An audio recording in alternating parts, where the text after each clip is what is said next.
देश के गृह मंत्री अमित शाह सीएम हटाओ बिल यानी कि संविधान का 130वां संशोधन बिल इसलिए लेकर आए हैं क्योंकि उनका असल निशाना चंद्रबाबू नायडू और नीतीश कुमार पर है कि तमीज से रहो वरना जेल भेज दिए जाओगे। क्योंकि मुझे आपको बतलाने की जरूरत नहीं है दोस्तों कि इस वक्त चंद्रबाबू नायडू उन पर कई केसेस चल रहे हैं जिनको लेकर इस वक्त वो बेल पर हैं। तो सवाल तो पूछ, हक है तेरा, फर्ज है तेरा, किसी की खैरात किसी का एहसान नहीं तुझ पर, मगर शर्त है अंदाज़े बयां हो बेखौफ, अंदाज़े बयां हो स्पष्ट, अंदाज़े बयां हो बेबाक। हां, उस लफ्ज को याद रखो, अंदाज़े बयां हो बेबाक। बेबाक जाहिर सी बात है, अगर एक ऐसा बिल लाया जाता है जिसमें कहा जाता है कि कोई भी मुख्यमंत्री जो 30 दिन तक जेल में रहेगा उसे राज्यपाल निलंबित कर सकते हैं, इसका असली निशाना और सही मायने में इससे डर लगना चाहिए चंद्रबाबू नायडू को। मगर हो क्या रहा है दोस्तों, भारतीय जनता पार्टी के नेता नैतिकता की बात कर रहे हैं, जवाबदेही की बात कर रहे हैं। कल अमित शाह को बहुत बुरा लग गया। क्यों? क्योंकि कांग्रेस के नेता केसी वेणुगोपाल ने उन्हें याद दिलाया कि जब आप गुजरात के गृह मंत्री थे तब आप तड़ीपार कर दिए गए थे, तब आपको जेल जाना पड़ा था। आप देखिएगा दोस्तों, देश के गृह मंत्री किस तरह से बौखला जाते हैं और फिर अंत में वो जवाबदेही की बात करते हैं। वो ये भी कहते हैं कि कांग्रेस आखिर क्यों भ्रष्टाचार के साथ खड़ी है। तो आज देश के गृह मंत्री से कुछ सवाल। इस चेहरे को आप जानते हैं ना, गौतम अडानी। इनके खिलाफ अमेरिकी अदालत ने गिरफ्तारी वारंट जारी किया है। मैं आपसे एक सवाल पूछना चाहता हूं अमित जी, क्या अब तक जो वारंट जारी किया गया है क्या वो वारंट इन्हें सर्व किया गया है? गिरफ्तारी वारंट है साहब। और सबसे बड़ी बात, यह कोई कांग्रेस शासित प्रदेश ने गिरफ्तारी वारंट जारी नहीं किया है, यह गिरफ्तारी वारंट एक अमेरिकी फेडरल कोर्ट ने जारी किया है। क्या आपने इस मामले की जांच कराई? माधवी बुश जो कि सेबी की प्रमुख थी, उनका सीधा लिंक था गौतम अडानी के साथ। क्या आपने उस मामले की जांच कराई? याद कीजिएगा, हाल ही में असम में एक जज ने कहा, सीधे कहा हेमंत बिस्व शर्मा सरकार से कि आपने 3000 बीघा जमीन महाबल सीमेंट को क्यों दे दिया? और यहां पर भी अडानी को 9000 बीघा जमीन दी गई। क्या कोई जवाबदेही है? मैं आज देश के गृह मंत्री से पूछना चाहता हूं, आप जो सदन के अंदर गुस्सा होके तमतमाए हुए तमाम बातें कह रहे थे कि भाई भ्रष्टाचार के खिलाफ हमें होना चाहिए, मैं आपसे सवाल पूछना चाहता हूं, क्या कोई जवाबदेही भारतीय जनता पार्टी सरकार में है? मैं आपको याद दिलाना चाहूंगा अमित जी, रक्षा मंत्री राजनाथ सिंह ने एक बार क्या कहा था कि यह भारतीय जनता पार्टी सरकार है, यह मोदी सरकार है, यहां कोई इस्तीफा नहीं देता। सही कहा आपने। कुंभ में भगदड़ मच जाए कोई इस्तीफा नहीं देता, दिल्ली की रेलवे स्टेशन में भगदड़ मच जाए कोई इस्तीफा नहीं देता, उल्टा पुलिस अस्पताल के सामने बैरिकेडिंग लगा देती है ताकि सच को छिपाया जा सके। आज तक उत्तर प्रदेश के कुंभ में जितने लोग मारे गए थे उसको लेकर आपकी सरकार झूठ बोल रही है। आप जवाबदेही की बात करते हैं, आप नैतिकता की बात करते हैं। और इंतजार कीजिएगा दोस्तों, मैं आपको सुनाऊंगा कंगना रनावत का वाहियात बयान। उन्होंने यह तक कह दिया कि अमित शाह पर पत्थर फेंके गए। सबसे पहले सुनिए अमित शाह क्यों तमतमाए हुए हैं, सुना जाए। मुझ पर झूठे आरोप लगाए तब अरेस्ट होने के पहले मैंने नैतिकता के मूल्यों का हवाला देकर इस्तीफा भी दिया। और जब तक मैं कोर्ट से निर्देश नहीं हुआ कोई संविधान पद मैंने स्वीकार नहीं किया। ये क्या सिखाते हैं नैतिकता में? मैं तो इस्तीफा देकर गया था और मैं तो चाहता हूं कि ये नैतिकता के मूल्य बढ़े। हम ऐसे निर्लज्ज नहीं हो सकते कि हम पर आरोप लगे और हम संवैधानिक पद पर रहें। अरेस्ट के पहले मैंने इस्तीफा दिया। देश के गृहमंत्री अमित शाह इन चेहरों पर निगाह डालें क्योंकि वो जवाबदेही, नैतिकता और भ्रष्टाचार में जवाबदेही की बात कर रहे हैं। अजीत पवार, याद है अजीत पवार के बारे में देवेंद्र फडणवीस ने कहा था कि अगर हम सत्ता में आए तो अजीत दादा चक्की पीसेंगे एंड पीसेंगे। अब वो आपके डेप्यूटी चीफ मिनिस्टर हैं। छगन भुजबल, आपके गठबंधन में शामिल भ्रष्टाचार के कई केसेस। अशोक चव्हाण, इन पर आदर्श हाउसिंग घोटाले को लेकर स्वयं प्रधानमंत्री ने प्रहार किया था, अब वो भाजपा गठबंधन का हिस्सा। आपके स्क्रीन पर ये हैं हेमंत बिस्व शर्मा, भ्रष्टाचार के कई मामलों में संलिप्त थे, उसके बाद भाजपा में शामिल हो गए, अब मुख्यमंत्री हैं। शुभेंदु अधिकारी, ये खुद कई मामलों में आरोपी थे, मगर अब भाजपा में शामिल। महाराष्ट्र के एक और नेता नारायण राणे आपके स्क्रीन पर, बतलाने की जरूरत नहीं है कि ये भ्रष्टाचार के किन केसेस में शामिल हैं। इसके अलावा आपके स्क्रीन पर चंद्रबाबू नायडू, मुख्यमंत्री चंद्रबाबू नायडू इन 4 बड़े मामलों में आरोपी हैं और बेल पर हैं। AP skill development scam, AP fibre net scam, Amravati inner ring road scam, Amravati assigned land scam. ये तमाम मामले हैं जिसमें वो फंसे हुए हैं। और देश के गृहमंत्री अमित शाह नैतिकता की बात करते हैं। दरअसल देश के गृहमंत्री अमित शाह को इस बात का बुरा लगा कि केसी वेणुगोपाल ने उनको उनके इतिहास की याद दिला दी और अमित शाह गुस्सा हो गए। उन्होंने जो कहा सही गलत एक अलग मुद्दा है, क्योंकि मेरा फोकस देश के गृह मंत्री अमित शाह के उस बयान पर है जहां वो नैतिकता और जवाबदेही की बात करते हैं, जहां वो ये कहते हैं कि साहब जवाबदेही होनी चाहिए, नैतिकता होनी चाहिए। माफ कीजिएगा, आजाद भारत के इतिहास में ऐसी कोई सरकार नहीं आई है जो जवाबदेही के नाम से इस कदर बचती है। और कोई सवाल पूछे तो किसी को सोरोस एजेंट, किसी को चाइना एजेंट, किसी को देशद्रोही, किसी को पाकिस्तानी एजेंट, यह सब बताया जाता है। इसीलिए आपको केसी वेणुगोपाल की बात बुरी लगी। और कंगना रनावत तो कह रहे हैं कि उन पर पत्थर फेंके गए। मोहतरमा, एक तो आपको संसद रेगुलरली आना चाहिए, आपको बिल्कुल अंदाजा नहीं आपके आसपास क्या चल रहा है। मैं तो यह भी नहीं जानता हूं कि आप मानसिक तौर पर कहां थी जब आप यह कह रही थी कि अमित शाह पर पत्थर मारे गए। सबसे बड़ी बात, अगर पत्थर मारे गए तो कोई प्रमाण तो होंगे, क्योंकि हम सब जानते हैं कि अमित शाह के सामने विपक्ष ने बिल की प्रतियां फाड़ी और उसके उनके चेहरे पर फेंक दिया।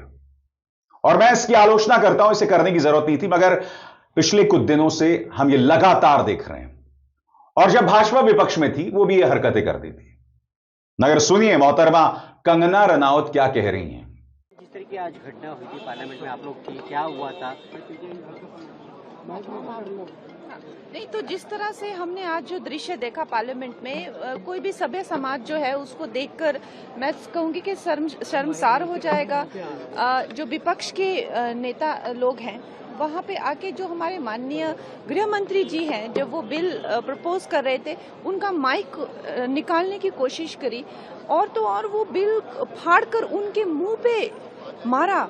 उसमें जो है कुछ लोग पत्थर लेके आए थे, पत्थर जो है उनके मुंह पे मारे, पत्थर जो है उनके मुंह पे मारे, पत्थर जो है उनके मुंह पे मारे।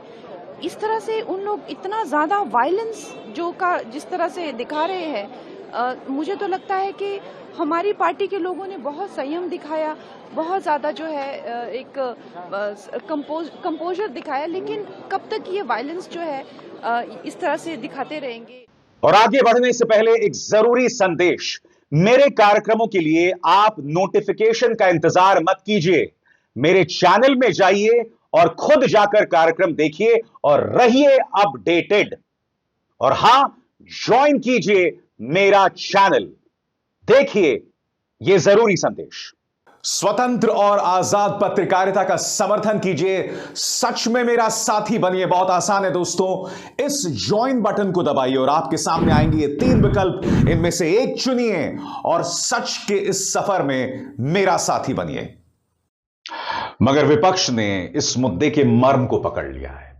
तेजस्वी यादव कह रहे हैं कि इस बिल का मकसद सिर्फ चंद्रबाबू नायडू और नीतीश कुमार हैं, ताकि वो लोग लाइन में रहें। उन्हें नसीहत दे दी गई है कि अगर इधर उधर हुए तो तुम्हारा इलाज कर दिया जाएगा। तेजस्वी यादव सरकार जो आप बिल लाना चाह रही है जिसमें ये तो नीतीश जी के लिए ला रही है, चंद्रबाबू नायडू जी के लिए ला रहे हैं। ये लोगों का केवल यही काम है, ब्लैकमेल करो।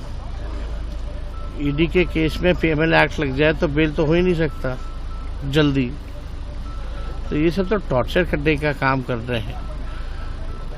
देश को बनाने का काम करना चाहिए, तो ये लोग बिगाड़ रहे हैं। यही बात महुआ मोइत्रा टीएमसी की सांसद कह रही है। उनका यह बयान आपकी स्क्रीन पर। वो कह रही हैं कि इन्हें चाहिए 2/3 बहुमत, यानी कि कम से कम 360 सांसद, जो कि एनडीए के पास नहीं है। यानी कि पूरी कोशिश की जा रही है कि वोट चोरी का मुद्दा जो राहुल गांधी उठा रहे हैं, उससे किसी भी कीमत पर ध्यान भटकाया जाए। मैं फिर आपसे पूछना चाहता हूं, अचानक की घटनाएं सामने आती हैं। दिल्ली की मुख्यमंत्री को कोई थप्पड़ मार देता है, उसके बाद अमित शाह ये बिल लेकर आते हैं। वो जानते हैं कि उनके पास 2/3 बहुमत नहीं है। एक ऐसा बिल जो साफ तौर पर अलोकतांत्रिक है। भ्रष्टाचार की बात ना करें, क्योंकि आपने खुद किसी मुद्दे की जांच नहीं कराई। ना आपने रफाल की कराई, ना अडानी मामले की कराई, ना सेबी, माधवी बुच, किसी मामले की आपने जांच नहीं कराई। सबसे बड़ी बात, जिस गुप्त चुनावी चंदे को सुप्रीम कोर्ट ने अपने एक आदेश के बाद हटा दिया था, उस मामले में किस धन्ना सेठ को कितना फायदा हुआ, उसके बदले में उसे क्या मिला, सरकार को क्या मिला, आज तक इसकी जांच नहीं हुई। और आप अमित जी जवाबदेही की बात करते हैं, आपके नेता नैतिकता की बात करते हैं। सुनिए संबित पात्रा क्या कह रहे हैं। देखिए, आप सभी ने आज देखा होगा सदन में जिस प्रकार का कृत्य ऑपोजिशन द्वारा किया गया, और खास करके कांग्रेस के सदस्यों द्वारा जो व्यवहार आज सदन में हुआ है, वो अपने आप में मुझे लगता है भारत के सदन के इतिहास में पहले कभी नहीं हुआ होगा। जब माननीय गृह मंत्री जी संविधान 130वां संशोधन विधेयक 2025 उसे पटल पर रख रहे थे, उस समय जिस प्रकार का व्यवहार किया गया, जिस प्रकार से बिल की प्रतियों को फाड़ करके विपक्ष ने फेंका, जिस प्रकार से पीठासीन हमारे स्पीकर के तरफ सदस्य ऑपोजिशन के बढ़े, उन्हें इंटिमिडेट, उनकी तरफ लपकने की कोशिश की गई, और माननीय गृह मंत्री जी के चेयर की तरफ लपकने की कोशिश की गई, उनके ऊपर कागज, ये बिल के प्रति को फाड़ के फेंका गया, वो आज हम सबने देखा है। ये आज एक काला अध्याय है जिसको कि ऑपोजिशन ने लिखा है। और किस लिए किया है ये परिश्रम जो ऑपोजिशन ने किया है काला अध्याय लिखने के लिए, किस लिए किया है? करप्शन को और भ्रष्टाचार को बचाने के लिए किया है। आप बताइए, ये जो संविधान संशोधन है जिसको आज माननीय गृह मंत्री पटल पर रख रहे थे, इसका ध्येय क्या है? इसका एक लाइन में ध्येय है कि जेल से रहकर सरकार नहीं चलाई जा सकती है। जेल में बैठकर सरकार नहीं चलाई जा सकती, जिसे चलाना होगा वो चला लेगा। मगर हकीकत यह है कि आप लोकतंत्र की इस तरह से धज्जियां नहीं उड़ा सकते, किसी कीमत पर नहीं उड़ा सकते, क्योंकि इस बिल के माथे पर लिखा हुआ अनडेमोक्रेटिक साफ शब्दों में लिखा गया है। भारतीय जनता पार्टी चाहे जो भी कर ले, मगर याद कीजिएगा दोस्तों, और याद रखिएगा, जब कांग्रेस सत्ता में थी तब वो यूएपीए लेकर आई थी, और फिर उस यूएपीए का इस्तेमाल भारतीय जनता पार्टी ने किया विपक्ष पर निशाना साधने के लिए। ईडी की जो असीम ताकत थी, इसकी जमीन भी कांग्रेस के कार्यकाल में तैयार हुई, और फिर उसका बेजा इस्तेमाल भाजपा ने किया। कहने का अर्थ साफ है, अगर भारतीय जनता पार्टी को लगता है कि वो इस तरह के कानून ला सकती है और खुद बची रह सकती है, तो वो मुगालते में है, क्योंकि जिस दिन सत्ता पलटेगी, आपके सारे चाटुकार, आपके तमाम चाटुकर नौकरशाह, सबकी लाइन लगने वाली है। और ये जो तमाम कानून आप लेकर आ रहे हैं, जिसका मकसद सिर्फ और सिर्फ विपक्ष पर निशाना साधना है, आपको क्या लगता है जो सत्ता में आएगा वो आपको बख्शेगा? बताइए, कोई नहीं बख्शने वाला है, क्योंकि ये विधि का विधान है। गीता में कर्म का सिद्धांत है, जैसे कर्म करेगा वैसे फल देगा भगवान। याद रखिएगा इस बात को। यह मत सोचिए कि इस कानून के जरिए आप सिर्फ विपक्ष पर निशाना साधेंगे, क्योंकि जो चल रहा है लोकतंत्र के नाम पर इस देश में, वो शर्मनाक है। यह अघोषित आपातकाल है, जहां सवाल उठाना गुनाह हो जाता है। फिर दोहरा दूं, यह अघोषित आपातकाल है, और अगर इस तरह के बिल पारित कर दिए जाते हैं तो इससे ज्यादा शर्मनाक बात नहीं हो सकती। मैं आपसे एक सवाल पूछना चाहता हूं। सुप्रीम कोर्ट ने हर किस्म के राजद्रोह, सेडिशन को हटा दिया था। फिर यह सरकार क्या लेकर आती है? भारतीय न्याय संहिता। अब उसके अंतर्गत देशद्रोह को लेकर, सेडिशन को लेकर आप किसी को भी समन भेज देते हैं। यानी कि सुप्रीम कोर्ट का एक आदेश है देशद्रोह को लेकर, राष्ट्रद्रोह को लेकर, उसके बावजूद भाजपा यह कर रही है, जिससे क्या पता चलता है कि भारतीय जनता पार्टी को परवाह नहीं है। जो उसका दुश्मन है, जो उसका आलोचक है, उसे बख्शा नहीं जाएगा, चाहे संसद हो, सड़क हो या फिर सरकारें हो, हर तरफ यही दिखाई देता है। और इससे बड़ी त्रासदी नहीं हो सकती। अभिसार शर्मा को दीजिए इजाजत। नमस्कार।